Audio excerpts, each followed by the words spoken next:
Hello and welcome to another update video. Today we want to cover SQM again. It is one of the stocks I covered a couple of weeks ago or so. We were just in this decline and I highlighted to you that there is a potential support area that we can watch for a potential reversal, and indeed the market dipped into the support area and has reversed. I cannot exactly remember when we made the video. I think we were just in the support area or already saw a first green candle, but it was only like 1 or 2 weeks ago. So the setup so far is still working out. Before we dive into the microstructure and talk about the relevant markers, let's zoom out again. Just a quick look at the bigger picture. Here you can see that from the 2001 lows actually, we are tracking this larger ABC structure to the upside, in which an A wave topped in 2008 at around, what's that, $60. We have a B wave low at around 1280, and the C wave to the upside seems to be unfolding as an ending diagonal. There are certainly different interpretations possible here. The idea of a diagonal is always making analysis a little bit tricky because we're dealing with overall corrective structures in the subwaves. That always, as I said, makes it a little bit difficult. You can also count this as, you can technically count this as an impulse to the upside, and this would be a somewhat low wave 4, but it's a very complex and very, very exotic count. I therefore decided to keep it simple and stick to the idea of a diagonal. That can still change, but overall both are bullish, especially against the $23.46 support level. Actually, all of this is a support range between $41.99 and $23.46, which, if the market finds a low here, should send the price higher in a third wave too. And there's a minimal target I want it actually to be reached. So minimally 113.28 would be sort of the minimum target I want to see for a third wave.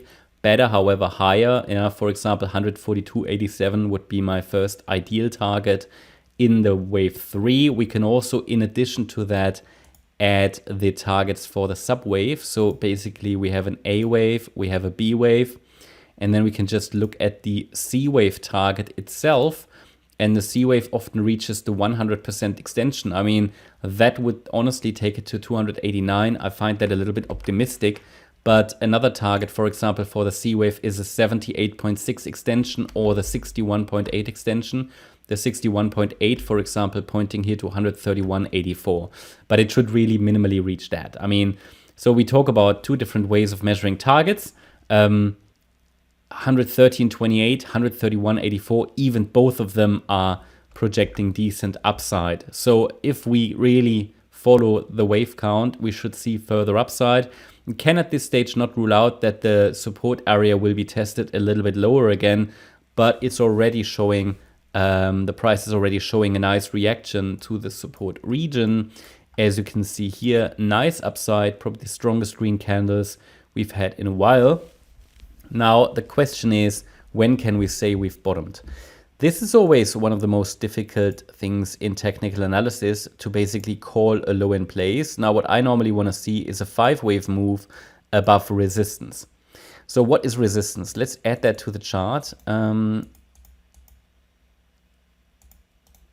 just do that. The initial, I'm going to add the initial resistance area to the chart. So initial resistance is between $50 and $58. Okay, so a break above $58 in 5 waves would be a first indication we've bottomed. Because a move above 58 would make further downside extensions less likely, not impossible. But if we see then also a 5-wave move up, it's even better. If we then also see a break and that sort of, crosses the resistance area, a break above the descending trend line, it would add confidence to the idea that we've bottomed. And then a break above the wave 4 high even more so. And that's at $64.50. I mean, if we get above that level, that's a good confirmation. Anything before that is just an indication. Also, the move up currently looks like only 3 waves. We're going to take a look at that, but that gives you already some resistance levels to watch. the descending trend line and the next swing high will be structural resistance. If that can be overcome, great. Okay, so we are currently in a situation where the move down is technically full, technically complete. Further downside extension is always possible until we break above 5 waves, above the resistance in 5 waves.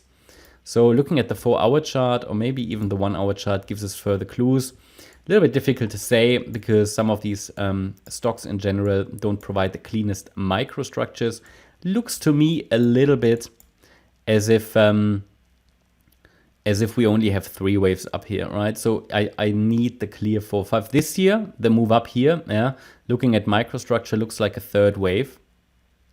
So if we label it, could even be a bit of a diagonal pattern there, or here maybe an initial wave 1, and then here maybe a running flat 2. This is all choppy part of wave 3.